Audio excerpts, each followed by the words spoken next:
profissional da mente. E aí trata as causas psíquicas, né? As emoções. E o que foi muito aflorado e despertado, se ela não concordar, ela pode discordar aqui, sempre o contraditório, da pandemia para cá, né? Aumentou consideravelmente. Então, esse profissional que até então ele não era tão... Não era que era desconhecido, mas ele não estava tão em evidência de lá para cá da pandemia, ele ficou muito em evidência, muito em evidência. E aí, hoje ela tem um quadro que é fantástico, que é o Psicologando aqui com a gente, que muita gente gosta, menos o Paulinho Rangel. É o único, o resto todo mundo adora. Áudria, bom dia, seja bem-vinda. Bom dia. Paulinho tá ali gesticulando. É porque eu pirraço ele. Bom dia, seja bem-vinda. Bom dia, é um prazer estar aqui, é muito bom estar aqui. Eu confesso que eu queria vir aqui, mas acho que eu venho umas 2 ou 3 vezes no ano só, por causa de agenda, por causa de vida. E eu acho que foram 2 situações. Certo. Na verdade, 3. São 3 situações que o psicólogo ele é muito falado na mídia. Quando ocorrem suicídios, na época da pandemia e quando a seleção perde. Porque sempre colocam que tem um fator emocional muito importante. Verdade, verdade. E acho que dos 3, eu acredito que a longo prazo da seleção é o que mais mobiliza as pessoas, impressionantemente. Mesmo a gente tendo altos índices de suicídio em Formosa, em Goiás, no Brasil, se eu não me engano, é o maior país da América Latina em números de suicídio. Formosa tem um número muito grande. Muito. Infelizmente, tem uma subnotificação enorme, ou seja, vamos supor, de 10 suicídios consumados, a gente tem uma notificação talvez de nem metade, porque é muito feio, é muito vergonhoso para a família, é muito complicado falar que um parente suicidou. Quando alguém suicida, mobiliza, antigamente se falava em 3 pessoas impactadas diretamente, hoje já se fala em mais de 300 pessoas impactadas diretamente. Vocês podem ver quando ocorre alguma morte por suicídio. Todo mundo que era próximo dessa pessoa fica muito fragilizado e sempre com uma dúvida do porquê. Por que isso aconteceu? O que aconteceu que eu não vi? Por que eu não impedi? Será que a culpa foi minha? E isso acaba também contaminando as pessoas próximas por questões comportamentais. Se uma pessoa faleceu e teve toda essa notoriedade, algumas pessoas veem isso também como um caminho, do tipo, se ela viu que não tinha sentido, acho que também não vai ter tanto sentido a vida para mim, então eu posso abrir mão dela, às vezes cometendo algo mais ativamente. Pois bem, 8h48, Alexandre Borges, a sua pergunta, a nossa psicóloga Áudria Joubert. Bom dia, Áudria, seja muito bem-vinda ao nosso programa, é muito bom ter você aqui com a gente, né? Gostaria de vê-la mais aqui com a gente. Você falou uma verdade, tem que vir mais. Sobre o Setembro Amarelo, hoje existe toda uma agenda work aí, né? Que falam sobre a desconstrução do indivíduo, sobre a desconstrução do ser. Tempos modernos, né, ouvinte internauta? Tempos de narrativas, né? Defina para mim o que é desconstrução. O gato não é mais o gato, o homem não é mais o homem, a mulher não é mais a mulher. Hoje tem toda essa imposição social. Acha que isso é uma Deixa eu só perguntar, atual? só um segundo, deixa eu só perguntar, tá bom? Só um momento, calma. A imposição colocada ao indivíduo é muito grande, porque o indivíduo ele hoje tem que trabalhar, tem que estudar, tem que ser socialmente aceito, tem que ter sua vaidade, enfim, são pressões colocadas no âmbito do indivíduo, da pessoa. Mas ainda tem essa agenda para construir ainda mais o psico dos jovens, das crianças. Como você vê essa modernidade e essa desconstrução, haja visto que tanto a internet e esses novos aplicativos, que eu falei outro dia como o TikTok, eles são capazes de construir essa identidade através de química no cérebro da gente. Ou seja, soltando endorfina, te levando a ter dopamina em alguns Alexandre. Assuntos. Então, está muito difícil controlar a psique humana dos jovens hoje, porque eles são toda hora carregados aí por químicas de prazer e satisfação. Como cuidar dos nossos filhos e dos nossos jovens, entender esse mundo moderno e essa desconstrução? Primeiro, eu comecei a fazer algumas perguntas porque eu não consegui entender. Primeiro, me explique o que seria a sua desconstrução. Você fala das pessoas transgênero ou você fala das pessoas que às vezes estão se descobrindo homoafetivamente? Qualquer um do mundo LGBTQIA+. QIAPN+. Você acha que isso é atual? Não é?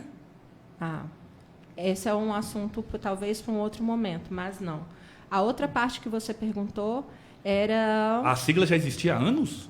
Não, eu estou falando as pessoas. As pessoas estão aí desde 100 mil anos. E a pergunta não é essa. A pergunta é sobre a química no cérebro das pessoas com esse monte de pressão social que ainda existe. Além da pessoa ter que viver e sobreviver sendo homem ou mulher, ainda tem toda essa pressão por fora. Como é que nós lidamos isso com os jovens?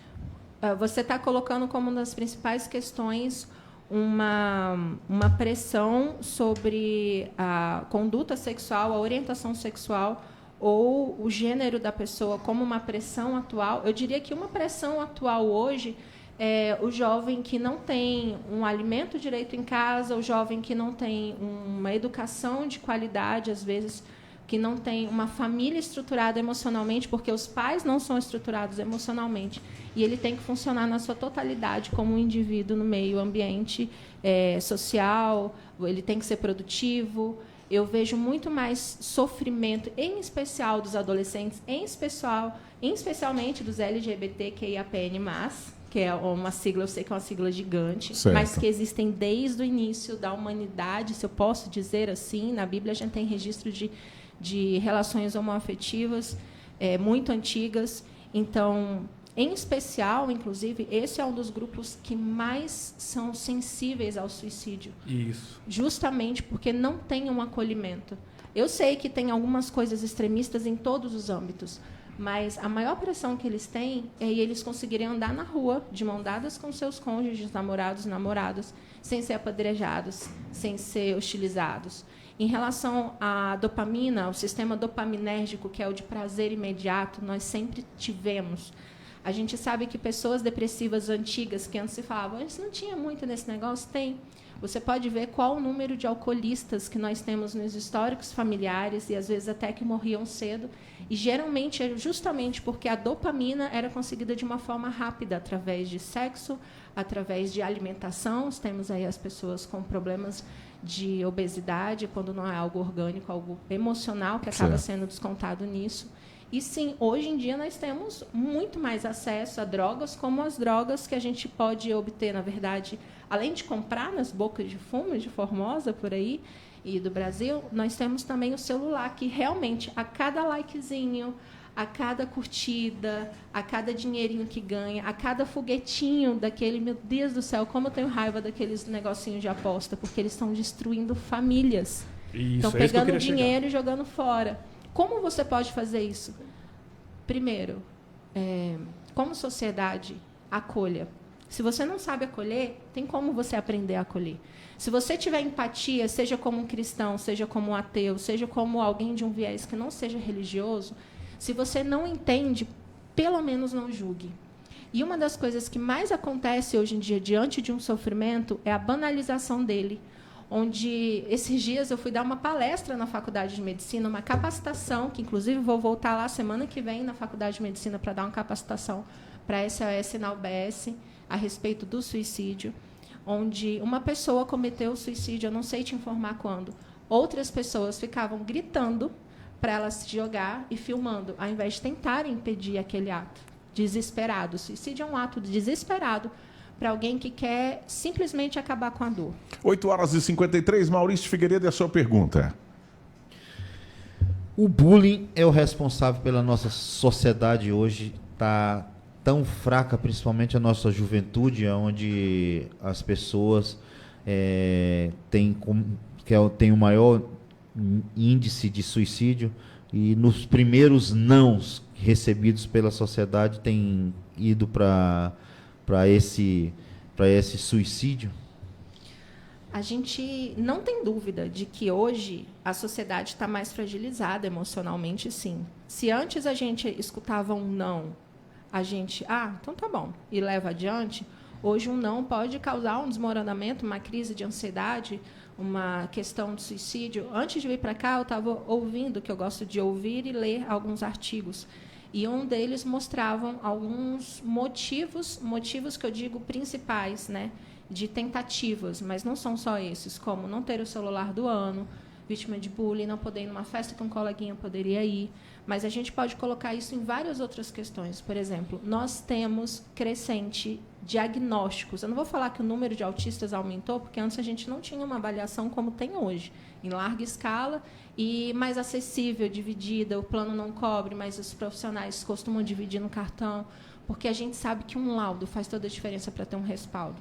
Então, a gente começa a julgar o diferente na sociedade, especialmente na sala de aula. Um coleguinha que tem um trejeito, é um coleguinha que tem alguma deficiência física, alguma lentidão ali que a gente acaba percebendo, infelizmente, que acaba, às vezes, sendo fome, às vezes, uma violência em casa, às vezes, falta de rotina, às vezes, abusos em casa. Então, na escola, infelizmente, não é a maioria, mas a gente vê ainda profissionais da educação fomentando essa diferença, fomentando, infelizmente, alguns movimentos de bullying. E não só estou falando alguns específicos na escola, mas alguns específicos dentro de casa. Quantos adolescentes eu atendo que viram para mim e falam: minha mãe disse que eu sou burra, que eu sou feia, que eu sou inútil, que eu não presto para nada.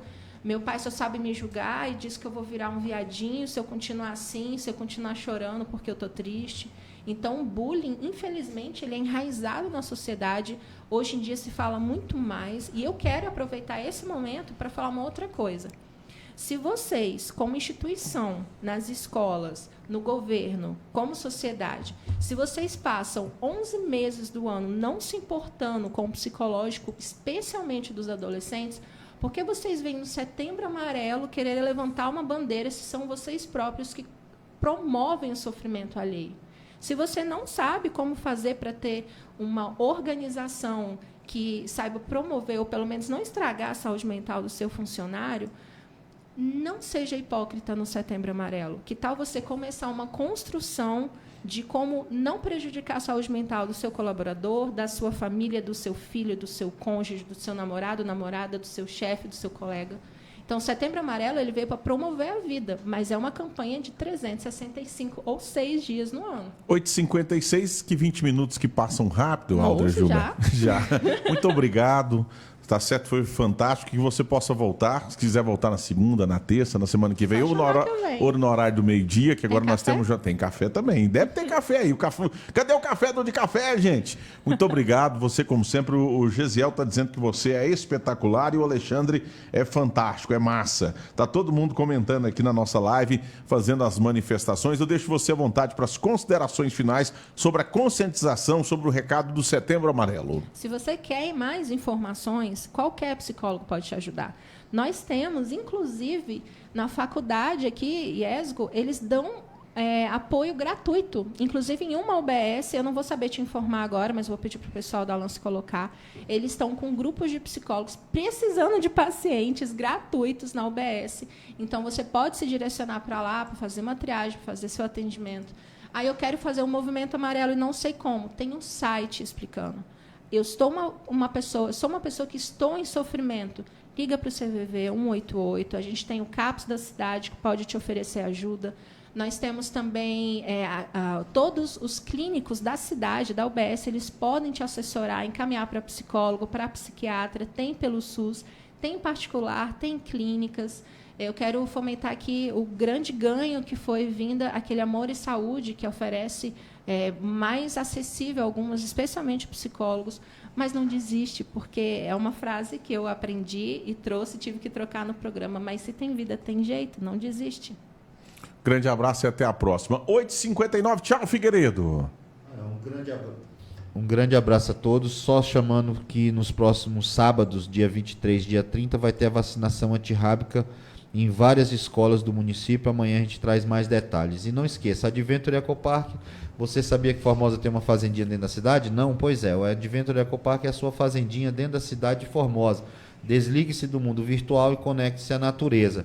Lá você tem vivência com um clima rural, com os animais, passeio a cavalo, brincadeiras de pais e filhos, tirolesa, arvorismo, parquinho, parede escalada, área de piquenique, restaurante com deliciosa comida caseira, frango, caipira e muito mais. Venha comemorar o aniversário do seu filho com a gente. Reservas pelo fone 996930229. O Adventure Ecopark é o seu paraíso rural em Formosa. E não esqueça, diga que você ouviu aqui na Lance FM e ganhe um brinde. Pois bem, tchau, Alexandre Borges, nosso Jackson Feroz. Um excelente dia a todos, fiquem todos com Deus e até amanhã. Coloca na tela aí, Paulo Rangel, estão nesse exato momento colocando Cristo de volta aqui na entrada da cidade. É imagem exclusiva, Lance. Olha para você ver, o caminhão tá subindo agora, olha que beleza, voltou o Cristo para a entrada da cidade. Bom demais. Tchau, gente, até meio-dia. A Lance FM apresentou Café com Notícia.